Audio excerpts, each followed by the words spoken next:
All right, Rabbi Sai, we got some important ground to cover today. Yesterday, we were learning about the Shalmei Tzibor, which is a korban shlamim. Normally, a korban shlamim is only brought by an individual. There are rare instances where a tzibor brings a korban shlamim. The only instance that we learn about in this Mishnah is on Shavuos, where the Torah says, bring 2 sheep for a korban shlamim. But it's a communal korban shlamim. Normally, you would think that just like any other korban shlamim, the meat of the shlamim is eaten by the owner of the korban, which in this case would be Klal Yisrael. And therefore, the Mishnah told us that that is not the case. It is only eaten by Zichrei Kahuna. It is only eaten by Kohanim. And the Gemara yesterday had told us that the way that we know this is because of its scriptural connection to the Korban Chatas. We learned in last week's Parsha about the Chatzotzros, about the silver trumpets. And there's a pasuk by the Chatzotzros which says that when you blow the trumpets, Al Olosechem, I'm sorry, I'm confusing 2 things. That was where we knew that you're supposed to shech the korban shlamim in the north when it's a communal shlamim. But we saw another pasuk that connects the korban chatas to the korban shlamim. It says va'asisem sirizim echad lechatas u'shnei chvasim b'nei shana lezevach shlamim.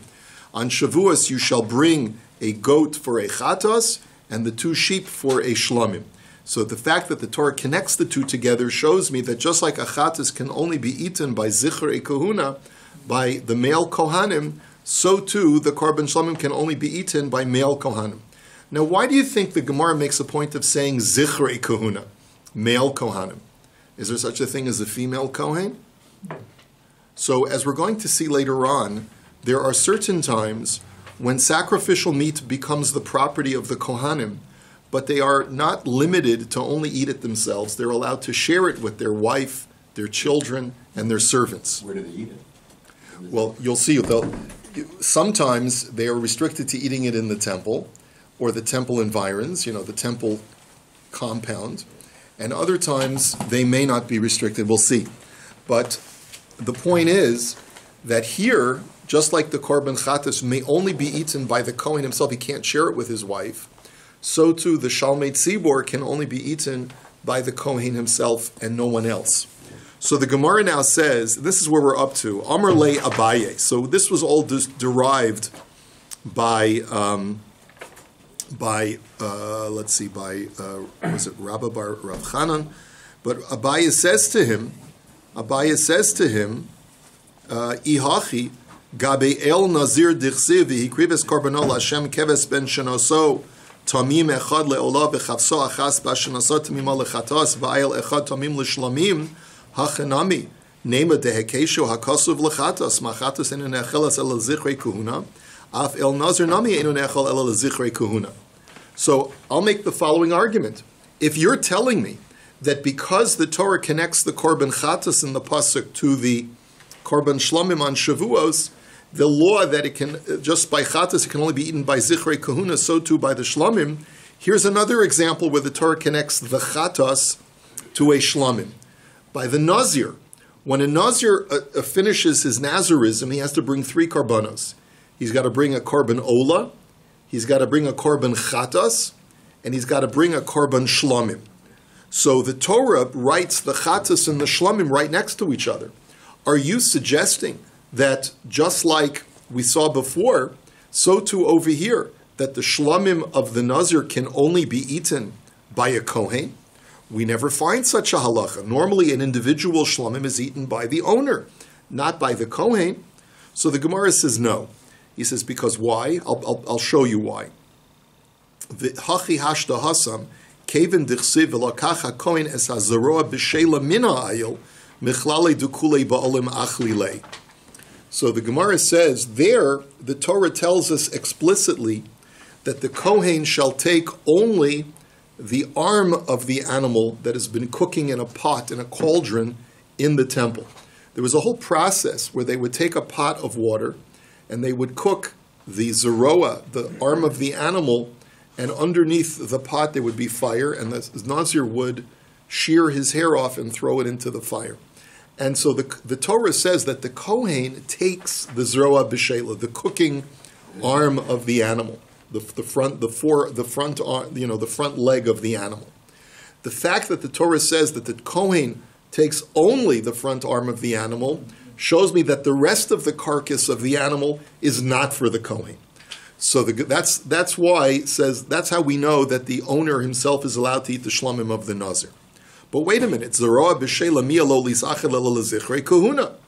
But according to that argument, at least the portion that is given to the Kohen, meaning that arm, should only be allowed to be eaten by male Kohanim.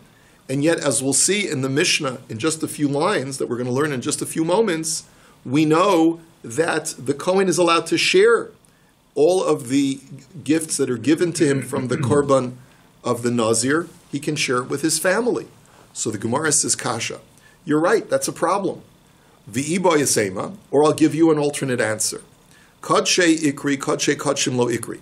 You can bichlal not make any connection between the korban chatas and the shlomim of the Nazir, because the Torah gives a special appellation to the korban shlomim of the Nazir by saying kodesh hu, that it is holy. The fact that it calls it kodesh and not kodesh kodashim, holy of holies, which is what is normally ascribed to kadshe kadshim, like the chatas, shows you that it is completely out of the realm of kadshe kadshim, and therefore does not have any of the restrictions of a korban chatas. Ve'ela l'mai hilchasa iskish. Well, then why does the Torah create that adjacency between the korban chatas and the korban shlomim? If it's not to tell me that the shlomim of a Nazir has the restrictions of a chatas, then what is it coming to teach? Amar Rava, she'im gileach al echad mishloshton yatsa. Answers Rava that it's coming to teach me an additional halacha that is germane uniquely to the Nazir. The Torah says that after the Nazir brings his sin offering, he's allowed to shave off his hair and his Nazirism is officially over. One might have thought that he has to bring dafka the chatas in order for that Nazirism period to be over.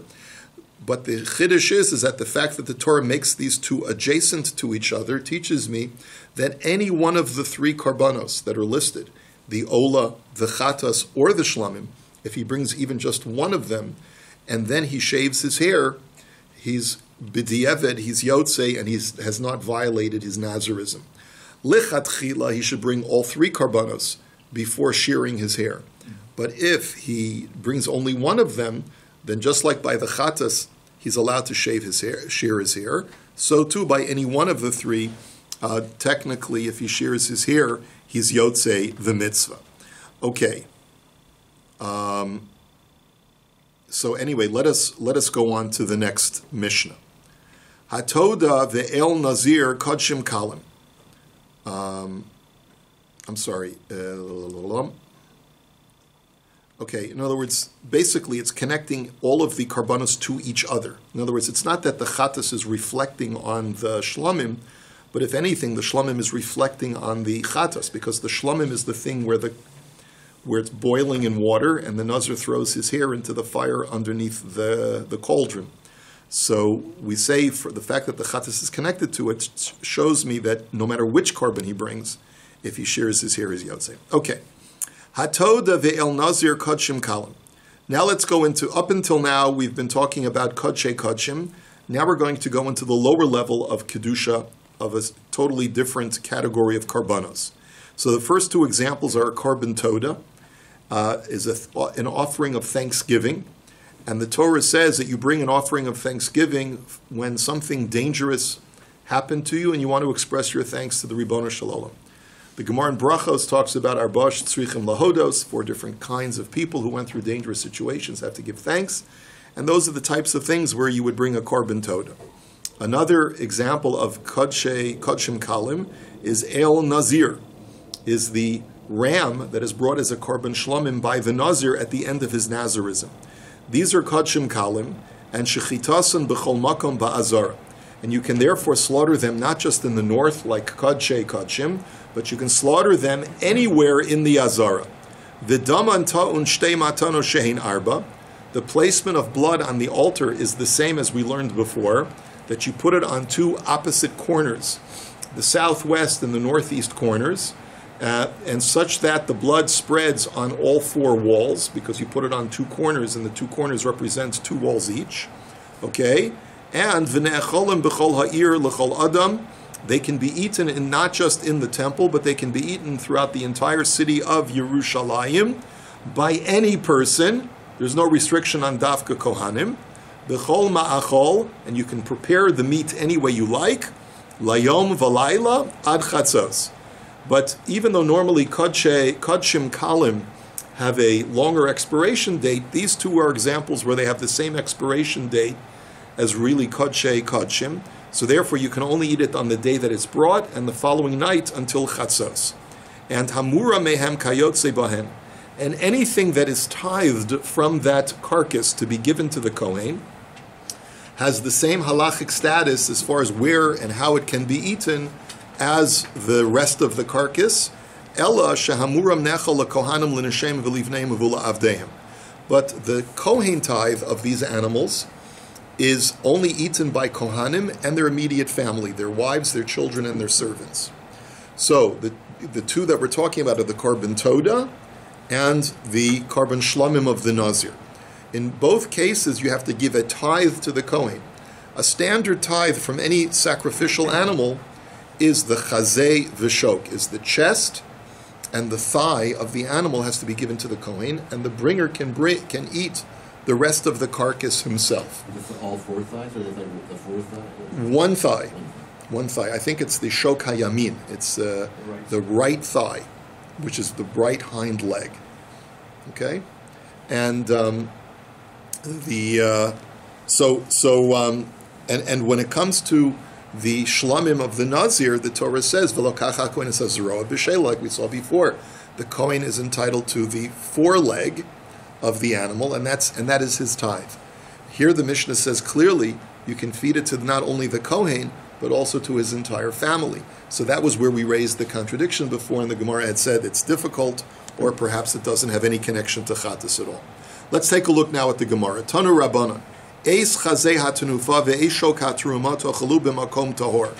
So the Torah says that you shall eat the thigh, the chest and the thigh that is given to the Kohen.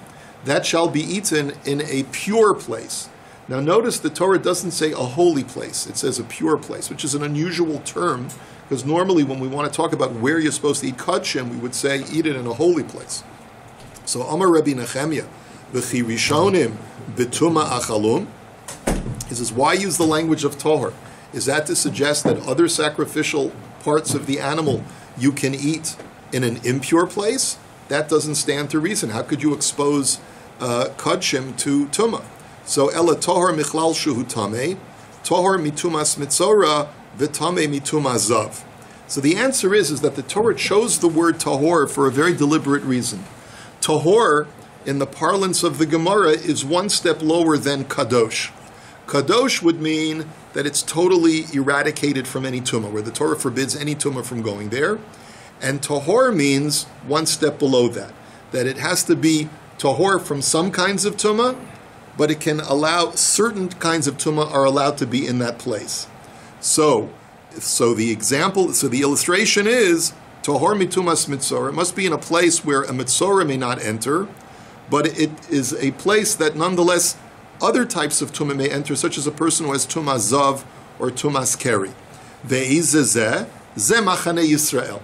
This refers to the Israelite camp. Now let's just clarify, what do we mean by the Israelite camp? When the Jews were encamped in the desert, it was in a circular formation with four flanks. The very center was the Mishkan. That's called Machane Shekhinah, the camp of the divinity. Surrounding that was where Moshe and Aaron and their families lived. That's called Machane Leviah. And surrounding that are the 12 tribes encamped on four sub-camps. And that is called Machane Yisrael. Okay? Now, the law is that a Mitzorah has to dwell outside of all three Machanos. But a Balkeri is only prohibited from entering into Machane Leviah and Machane Shechina. But he is allowed in Machane Yisrael. Now, that's in the desert. Let's now talk about what those three camps are in Jerusalem today.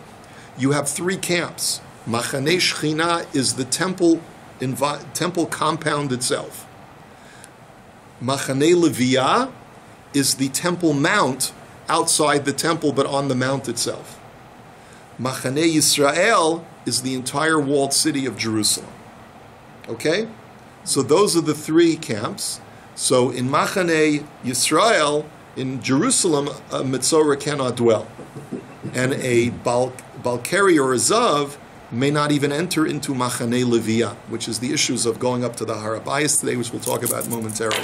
So anyway, what the Gemara is saying is that we must be talking about in this pasuk a place where a Metzorah cannot go, but where a Zav can go. Ve'ezazeh Machaneh Yisrael, and that's referring to Machaneh Yisrael. So for the Gemara, wait a minute. Ve'ema tahor mituma zav v'tome mituma smeis ve'ezazeh Machaneh Leviyah. If you're translating the words makom tahor as a place where some tumah is allowed and some tumah is not allowed, maybe it's referring to Machaneh Leviyah, where corpses are allowed to be, but where a zav is not allowed to be. Maybe that's what it's referring to. Now, how do I know that a corpse is allowed to be in Machaneh Leviyah? So Rashi tells us because the Torah says, "Vayikach Moshe es atzmos Yosef imo," that Moshe took the remains of Yosef and kept them with him for the entire sojourn in the desert. So therefore, we know that a corpse can be in Machaneh Leviyah. Maybe that's what it's telling you, that you can only eat the chazei v'shok in the Machaneh Leviyah, but not any further out. So Amar Abaye, Omar Kra, va'achaltem osa b'makom kadosh. Osa b'makom kadosh, v'lo acheres b'makom kadosh. Afka l'machaneh Leviyah. So the Gemara answers, because the Torah has a miyut. It talks about, when it talks about a mincha that a Kohen eats, it says you may eat it only in a kadosh place. So a kadosh place is a higher level than Torah, and it's coming to tell you that only the mincha of the Kohen must be eaten in a makom kadosh, and so therefore it is excluding the chazei v'shok, and tells you therefore that you can eat it in a place that is less than kadosh. So therefore it is pushing it back to Machaneh Leviyah, but then Afka l'Machaneh Leviyah, and then Hadar Ksiv b'makom tahor Afka l'Machaneh Yisrael. And then when the Torah says again, eat it in a tahor place, it's saying I'll push it even further out beyond the Machaneh Leviyah, and you can even go to Machaneh Yisrael. So it's a double process. First, the Torah has a miyut and says only the mincha is in a makom kadosh and not anything else. So that pushes the chazei v'shok out to Machaneh Leviyah. And then when the Torah says eat it in a tohar place and not a kadosh place, it's pushing it out even further to Machaneh Yisrael. Rava Omar osa b'makom kadosh v'lo acheres b'makom kadosh afka legamri. Rava says I have a different way of looking at the psukim. When the Torah says eat it, only the mincha of the Kohen in a holy place, it's pushing out all of the Kohen's sacrificial meat completely outside of any environs. And it's telling you, by implication, that the meat of the Kohen can be eaten anywhere, even outside of Yerushalayim. So Hadar Kasav Rachmana Tochlu b'makom Tohor, Ayla l'Machaneh Yisrael. And then when the Torah says, eat it, the Chazei V'Shok, in a Tohor place, it's telling you no, but at least it has to be somewhat sanctified, and therefore it's pushing you back into Yerushalayim, which has the minimal amount of Kedusha.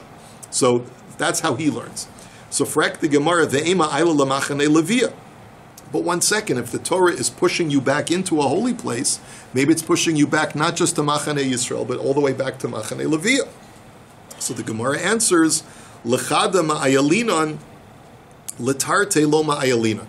If the Torah is using the word tahor to push you back into a holy place, it's only pushing you up one step from outside Yerushalayim to inside Yerushalayim, and not pushing you up two steps from outside Yerushalayim all the way into Machaneh Leviyah. But one second, well, by that argument, that when the Torah excludes you from eating all of the sacrificial meat of the Kohen, from being inside the Kadosh place, which is the Machaneh Shechina, maybe it doesn't push you out entirely, maybe it only pushes you down one level to Machaneh Leviyah, by that argument. Va'od, lo sucha lechol bisharecha ksiv. And furthermore, how could you possibly entertain that when the Torah says only eat the mincha in a holy place but not anything else, then it's granting you permission to eat everything else completely outside Yerushalayim? After all, the Torah says that any holy food can never be eaten in your environs outside of Yerushalayim. That's explicit. Lo suchal lechol bisharecha. So therefore, ela machvarta kedabai. So rather, the Gemara says, you're right. Rava's way of learning the psukim is problematic, and therefore we'll go back to Abaya's way of learning. The Torah says only the mincha must be eaten in the machane shechina and a makom kadosh. So therefore, that pushes the chazei v'shok, downgrades it to machane levia, and then when it writes makom tahor, it downgrades it even further to the machane Yisrael. Let us go weiter. The Mishnah now says shlamim kodshim kalim. Now let's talk about a general or generic korban shlamim that any person has the opportunity to bring whenever he feels inspired to offer his blessings and thanks to Hashem.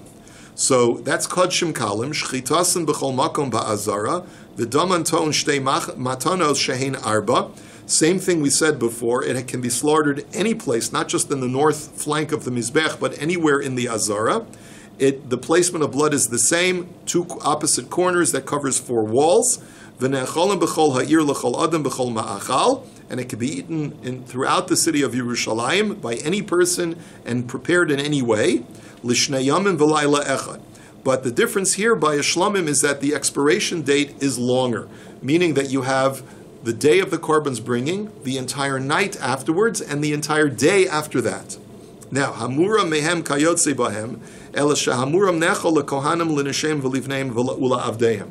And just like by every other korban, a korban shlamim has to have a tithe that is given to the kohen of the chazei v'shok, of the chest and the thigh of the animal, and that has the chest and the thigh has the same status as, like we learned before, as being able to be eaten in Yerushalayim, etc. The only exception is that only the Kohen and his immediate family can partake of the eating of the chazei v'shok, whereas by the rest of the shlamim carcass, it can be eaten by anyone. Let us go on now. The Gemara says, Tanu Rabbanon, Ushchato Pesach Ol Moed, V'Shacharos Olifnei Ol Moed, V'Shacharos Olifnei Ol Moed. There are 3 psukim that are written in the context of the Korban Shlamim. Rashi explains it's not repetitious because there are 3 paragraphs by the Korban Shlamim, depending upon which animal you're going to bring. You can bring a goat, you can bring a sheep, or you can bring a bull. So the Torah says by all 3 animals, you shall slaughter it in front of the Ohel Moed, which is in the entrance to the Ulam, which will lead you into the Heichal. Okay, so the doorway, just to remind you, and for our viewers, right, the Heichal and the Ulam are in the shape of a T. And when you're coming in, you are coming into the top part of the T, the Ulam entrance, right? And that brings you into the Heichal. And we're walking westward, okay? We're walking westward as we enter in. Okay? So that's the standard way you go in. Now, the 3 places the Torah says you slaughter it in front of the Heichal, I want you to note, or the doorway to the Ulam, it says you shall slaughter it at the doorway of the tent of meeting, and then the other 2 say, V'shachat oso lifnei oel moed. You shall slaughter it in front of the tent of meeting. So it's slightly different language between the first pasuk and psukim 2 and 3. But what we learn from these 3 psukim is lahachshir es kol haruchos bekod shekalim kal v'chomer litzafam. That this tells me that as long as it is in the vicinity of the door of the Ohel Moed, anywhere in the Azara is kosher to shecht kodshim kalim, and certainly the north is kosher for that, because Uma kodshe kodshim shlo huchshru b'chol aruchos huchshru b'tzafon, kodshim kalim shuchshru b'chol aruchos enodin shuchshru b'tzafon. Because if I can shecht kodshe kodshim in the north, and that's the only place where I can shecht it, then certainly with kodshim kalim that I can shecht anywhere in the Azara, certainly the north is an appropriate place to shecht kodshim kalim. But Rabbi Eliezer has a totally different perspective. He says, Lo ne'emar hakasuv elo lahachshir tzafon. He says, no, I need the extraneous verbiage in the psukim, I need the Torah to repeat this, to tell me that even kodshim kalim, I'm allowed to shecht in the north. Because I might have thought that the north is reserved exclusively for Kodshei Kodshim, and I don't have the right to slaughter Kodshim Kalim in the north. Because I might have made the following argument: Sheyachol v'halo dinhu u'ma Kodshim Kalim shuchshru b'chol aruchos lehuchshur makom eitzel Kodshei Kodshim. You would have argued like this: the Azara is kosher for Kodshim Kalim, but is not kosher for Kodshei Kodshim. And therefore, Kodshei Kodshim shlehuchshru ela b'tzafon enudin shlehuchshur makom eitzel Kodshim Kalim. And therefore, maybe the place which is reserved exclusively for Kodshei Kodshim is not usable for any other sacrificial offering other than Kodshei Kodshim, but for the lower level, it's not usable. And therefore, Talmud Omar, Ohel Moed. And therefore, the Torah has to write repetitiously that no, as long as it's in the vicinity of the Ohel Moed, it's okay, even in the north. Now, Frek the Gemara b'mai kamifligi. What's the machlokus between the Tanakama and Rabbi Eliezer as far as how they look at these three psukim? So Tanakama Sovar Tzlosa Kroi Ksivi. You have three psukim by the Shlomim that says, slaughter it in front of the Ohel Moed. So Chad Legufe, Deniboy Pesach Ohel Moed. The first one is to tell you that it has to be in the vicinity of the door of the Ulam. V'chad Lahachshir Tzdadim. You have a second pasuk to tell you that even if it's not directly in front of the door, but it's to the sides, in other words, the door is only in one place over here. But if you go a little bit to the north or a little bit to the south, is that also okay? Yes. That's why you have the second pasuk. And v'chad lifsol tzidei tzdadim. And why do you need a third pasuk? To tell you that only if it's in the direct vicinity of the door. But if it's even more distant from the door, let's say it's in a separate chamber in the temple compound, but it's not in the same open space as the door is, so then it's not going to be kosher. So presumably you go as far north or as far south away from the door as long as you're in the same room. Yeah. Once you go past the wall to go into a chamber, then it's no good. Now, so therefore the tzafon lo yitzrich kra, and the Tanakama's rationale is you don't need a separate pasuk to tell you that it's okay to shecht it in the north, because the Tanakama doesn't even entertain the idea that the north part would be puzzle. If it's kosher for Kodshei Kodshim, then certainly it's kosher for Kodshim Kalim. But for Rabbi Eliezer Sabra Chad Legufid in Iboy Pesach Ohel Moed, Rabbi Eliezer looks at it differently. He says the first pasuk is telling you, like we learned before, that it's got to be in front of the door. The Chad Lahachshir Tzafon.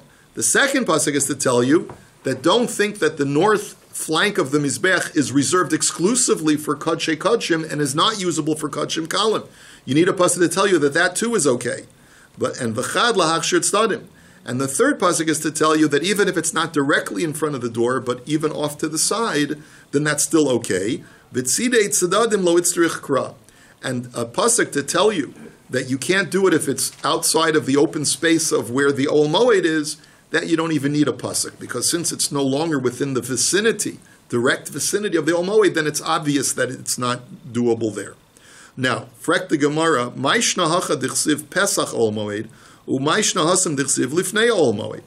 Let's further analyze these psukim. As I mentioned before, the first pasuk says, you shall slaughter it Pesach Ohel Moed, by the doorway of the Ohel Moed, and the other two psukim say lifnei Ohel Moed, in front of the Ohel Moed. What's the difference in the language between Pesach and lifnei? So Kamash Malon Kid Rav Yehuda Amar Shmuel. It's telling you an additional halacha of Shmuel. The Amar Rav Yehuda Amar Shmuel Shalomim Sheshachtan Kodem Sheyiftechu Delasos Ha'echel Psulim. It's telling you that every morning they would unlock the door of the ulam that would lead you into the heichal. And the halacha is that if those doors are locked, and you go ahead and you shech the korban shlomim before they unlock the doors, then the korban is pasul. Shenemar ushchato pesach Ohel Moed bizman shehu pasuach v'lo bizman shehu na'ul. That it's only kosher for the shechita of any sacrificial animal when the door of the Ohel Moed is open, but not when it's locked. Now it's Mar Nami Amar Mar Ukva Bar Chama Amar Rav Yossi Rabbi Chanina Shlomim Sheshachtan Kodem Sheyiftechu Delasos Ha'echel Psulin Shenem Ushchato Pesach Ohel Moed Bizman Pesach Ha'echel Pasuach V'lo Bizman Shehu Na'ul. The same thing, the same halacha was recited by Mar Ukva in the name of Rabbi Yossi Rabbi Chanina. And b'Marava Masni Hachi Amar Rav Yaakov Bar Acha Amar Rav Ashi Shlomim Sheshachtan Kodem Sheyiftechu Delasos Ha'echel Psulim that Rav Ashi is quoted as saying the same thing from the rabbis in Eretz Yisrael, that if you shech the shlamim before the doors are opened, it's pasul. And uvemishkan kodem shemidu levim es hamishkan lachar sheyifriku levim es hamishkan psulim. And furthermore, they added that was now that we have a temple. But before then, when we were traveling in the desert, if you shechted a korban shlamim before the Levium erected the Mishkan, or after they dismantled the Mishkan, that too would be pasul, tantamount to trying to shecht it when the doors are locked. Now, pshita, mugaf kenol dami, vilon mai. So the Gemara says it would stand to reason that if the door is simply closed and not locked, that wouldn't make a difference. The halacha would be the same, that as long as the doors are closed and it's not lifnei ol moed, because you can't act, you have no visibility to get into the place. So, and the doors are closed. So then the halacha is that it's going to be pasul. But what if you simply put a curtain at the opening of the ulam? What if you put a curtain there and not a door? Right? The door is open and you just hang a curtain. The curtain blocks your visibility, but you can easily just walk through the curtain. Is that going to pasul the korban shlamim? So, Amar Reb Zera, hu atzmo einasa ela kepesach pasuach. So, Reb Zera says a curtain is like an open door, and therefore it's not a problem. Why? Because you hang a curtain for privacy, but not for security. Not to tell someone, please don't come in. You close a door, that implies you're not welcome here. And therefore, when you shech the korban and the door is closed, Hashem is basically saying, then this is what korban is not welcome here. But if it's just a curtain, I could put a curtain on my tent, right, just for privacy, but it's still inviting people inside, and therefore it's still kosher. Now, gov hamai. So now the Gemara asks another question. What if there's a physical impediment in front of the door that you can easily get past, but it blocks visibility, right, from where the korban is being shechted into the doorway? So let's say you have a mound of earth that someone shoveled a whole bunch of earth in front of the door of the ulam. Or he placed a bunch of wood, a stack of wood or a big wooden plank, and stacks it up in front of the ulam. What would be the halacha then? Is the lack of visibility a problem? So Toshma, the Tanya Reb Yossi Reb Yehuda Omer, Shnei Pashpashin Hayu Beves Hachalifos, V'gov Hanshmona, Kedei Lahachshir Es Ha'azara Kula La'achilas Kodshei Kodshim, U'Leshchitas Kodshim Kalim. So this is really where this diagram will be helpful. Remember, so just as a reminder, you're walking in from here into the ulam to access the inner part, the heichal and the kodesh kadashim, right? Okay, so you're walking westward. Now, let's be very, very clear. This area, okay, which is behind the entrance of the ulam, has no visibility to the doorway at all. Okay? So you would think, therefore, if there's no visibility to the door, it's not called lifnei oel moed. And if, therefore, someone would shecht a korban over here, right, it would not be kosher because there's no visibility. It's not lifnei oel moed. Where is that? Okay. So again, if you try to shecht something here, you're behind the entrance of the ulam, and there's no visibility to the door, so you would think that would not be kosher. So the Brisa tells us that they alleviated that problem in order to allow shechita even in this area to be kosher. How did they do that? They cut very small doors on the back side of the ulam over here, on the bottom side of the T, the top of the T, right? In order to allow visibility into the ulam, which leads into the heichal. And in that way, it allows you to shecht karbanos over here, and allows you to eat kodshei kodshim in this area of the azara, because it's still called lifnei oel moed, in front of the oel moed. They didn't do it in the south, though. What? They didn't do it in the south. No. You got your directions missing, Bob. This is west. We're going westward here. Right. So the two doors, they cut two doors, one on the south side and one on the north side. They did do it. Yeah. Okay. So the Gemara's question now, and by the way, the Kohanim would use these little pishpishin, they're called little mini doorways, because there were cubbies on the sides of the ulam over here and over here, where they would store their knives for shechita. Every Kohen would want to have his own knife. They would have little cubbies or little lockers where they would keep their knives. So the Brisa tells us that these little mini doorways had a height of 8. The Gemara's assumption is when it says the height of 8, it's not measuring the dimensions of the door, but rather it's telling you that there was an impediment of 8 amos in front of the door.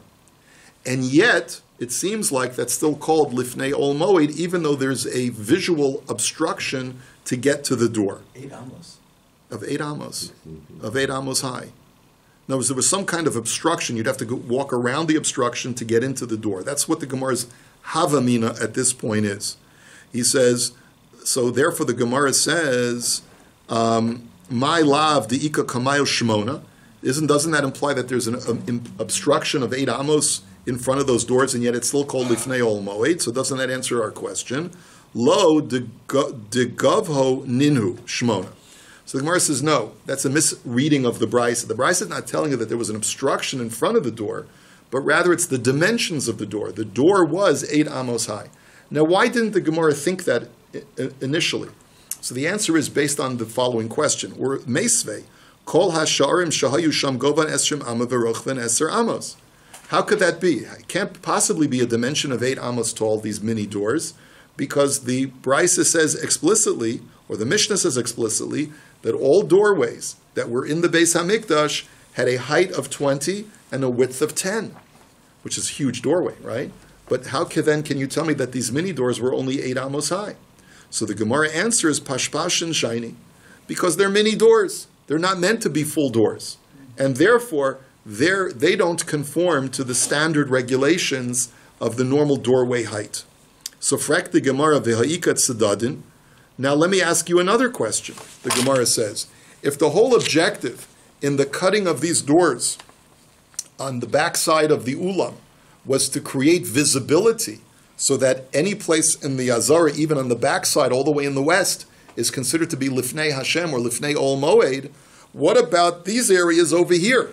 Look at the diagram. What about the areas over here where you're on the side of the T, on the top of the T, and you have no visibility to the front door, and you have no visibility to the pashpashin either? What about, how do you obviate that problem, right? Over here, yeah? So the Gemara answers, Dema'aya lahu b'keren zaves, period. So the Gemara answers, when they cut these pashpashin, these mini doors, they didn't cut them actually over here and over here, but they cut them on the corner over here and over here. So one is in the northwest corner, and one is in the southwest corner of the ulam, the top bar of the T of the ulam. And in that way, you have visibility on the side, and you have the visibility all the way on the west. Okay? So that allows you to shecht a korban shlamim anywhere on the sides or behind the ulam and the heichal. So now the Gemara asks another question. But what about achorei beis hakapores mai? That's going to cover everything until you get to the very, very westernmost point of the Beis HaMikdash behind the heichal. There were, I believe, 11 amos behind the Kodesh HaKadoshim until you get to the western wall of the Beis HaMikdash, which is, by the way, not the western wall that we daven at, but it's the western wall of the temple, okay? So what about shechting a korban here? Will that be legal if you do it over here at the very bottom of the T? You have no visibility to any doors. So the Gemara answers no.